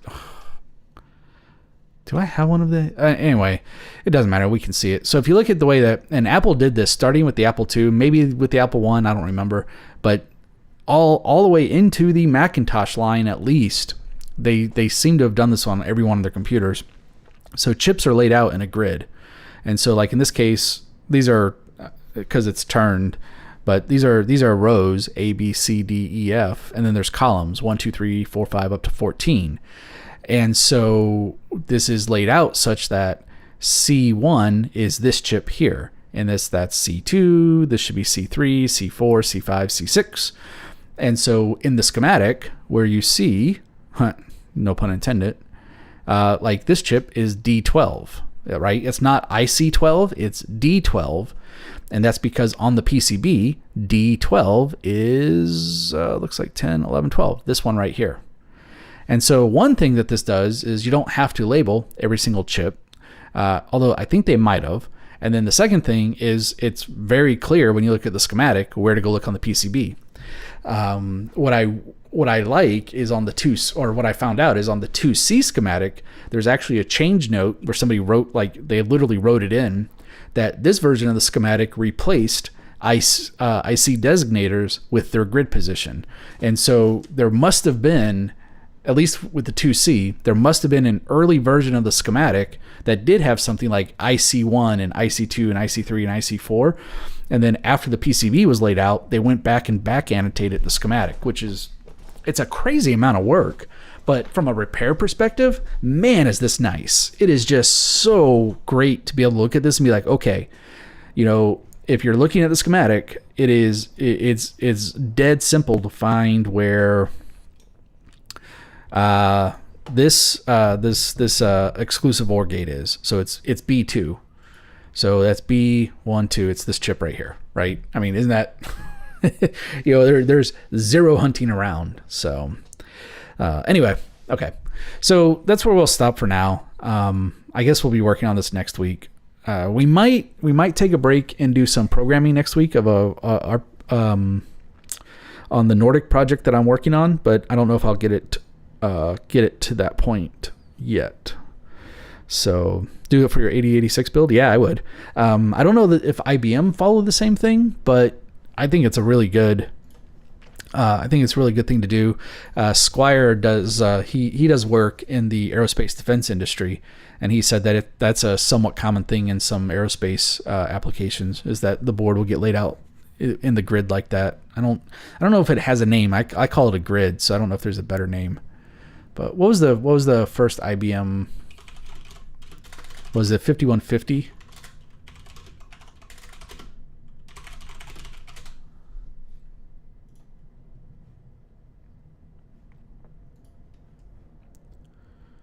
That doesn't look like that's going to resolve any better.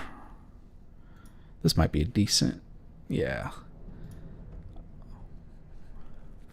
Okay, PC Mag. I'll give you a link. Why not? Oh, this is such a beast of a computer. My favorite thing about this IBM is the power switch. The Kerchunk of the power. There it is. The Kerchunk of this power switch is one of the most satisfying switches ever made. Holy cow, I just wanted the circuit board. Where's it at? God, these things are so over-engineered.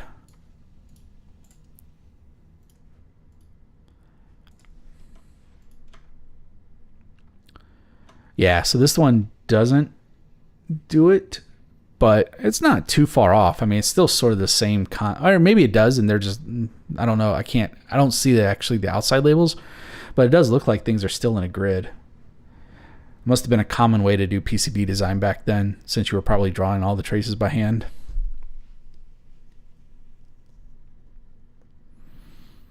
Yeah, I'm glad you told me about that on the battery pins. That's definitely something I'll be testing on mine. So, yeah, I tell you what, since I'm kind of closing up, I'll actually show you guys, because we worked on this last week. This where my adapter ended up. I didn't mean to open that.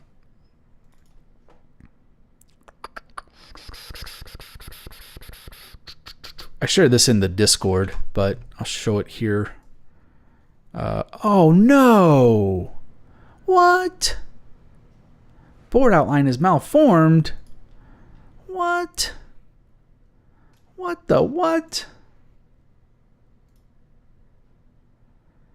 Oh, come on.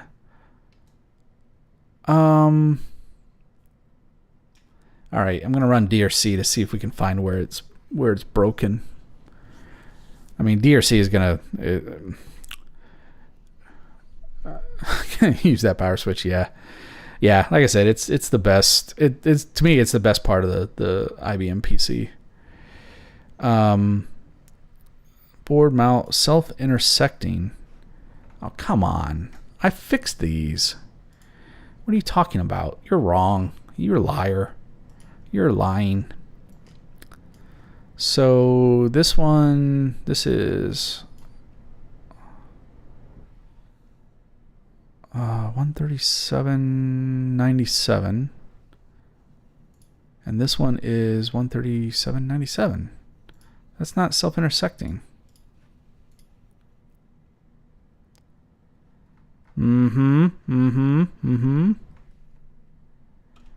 Okay, let's see. There we go. What a pain. Anyway, what I was trying to show. So this is where my board is looking at right now. So I'll have the Shao. This is the NRF 52840 based. There's two of them. There's one that's called the Sense and one that's not. The Sense, it actually has an IMU that is on it, which for the first video I'm doing with this stuff doesn't need that, but the second video will. This is the NRF 7002, which is the Wi-Fi 6 chip. And so this is kind of fun. Oh, the diplexer's missing. Oh, what the heck? Where's my 3D models? What? No, I added these. Why are they gone? Oh, this is annoying. Oh.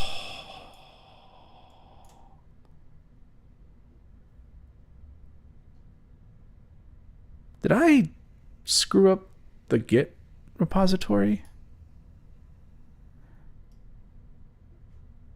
Why?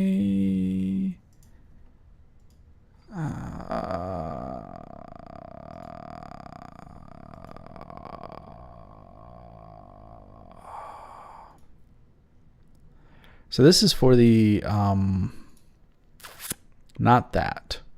What is this for? This is for the Murata connector, which is a, gosh, what is it called?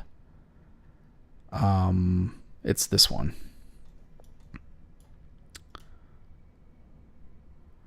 It's bother me that why wouldn't my 3D models be working?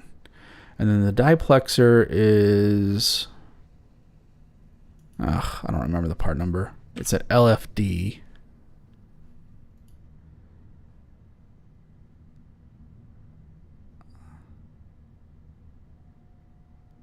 Oh, that is what it is, Tim. That's exactly what it is. F8 over. Yeah, you're right. I forgot. Totally forgot. Okay. For that reason, I'm not going to bother doing this then, because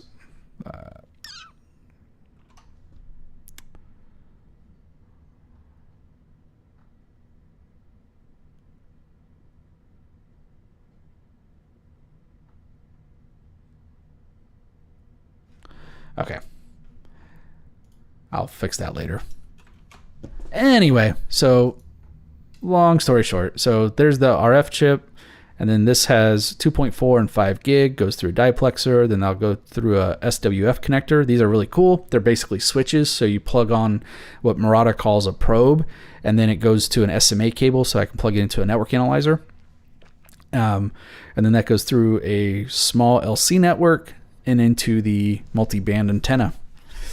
So that'll be really fun. Now, the one thing that I didn't anticipate. Oh, anyway, so yeah, so that's, and basically like all these passives are for this chip. And so I was actually talking to a capacitor company this morning. I think I'm going to do a version of this board where I replace all of these ceramics, or most of the ceramics, with a different capacitor type. But here was the thing that I didn't anticipate. I'm going to say discard because I don't know what else I changed. Yeah, it's not a bug. I know what it is. It's because it's updating the library and it gets wiped out. Ow.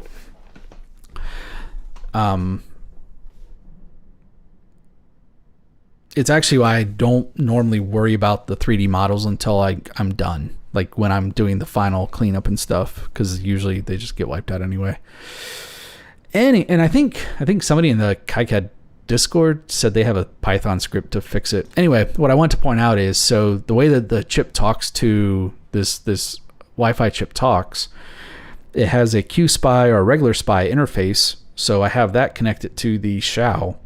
But then this also has a coexistence interface so that it will not use its radio when the Bluetooth radio in the NRF52 chip is in use. And so it's basically a lightweight protocol that allow the two chips to determine who can do RF stuff at a given time. In this design, it's less critical because the antennas are separate anyway. But I think it's a good idea that you probably don't want to be transmitting. You don't want them both to try to you don't want like this chip trying to transmit for Wi-Fi while this chip is trying to receive Bluetooth, because it's just you're putting a relatively strong radio next to each other. But in the more useful case for this chip, you would have, if I was using the actual SoC, I would route that antenna through another diplexer and another switch, and then this chip could determine which radio gets the antenna at what time and blah, blah, blah. Anyway, the problem is I used up all but 2 I/O pins on the SHAO module. So, yeah. You thought I was big cap? Yeah. Anyway. Okay. All right. This was fun. Thanks for hanging out, guys. I'll be back. Oh, wait. Is next week Thanksgiving? I probably won't stream next week, but next time I stream, we will get back to the Apple II project. Keep that going. I do think if next week is Thanksgiving, hopefully the Mega 2 video will come out next week. However, I haven't seen it yet, so I don't know. Yeah. So, all right, cool. Thanks for hanging out. It's great to see you. Thanks for those. Thank you for supporting either the channel or my work or Patreon or in any other way. I appreciate all that.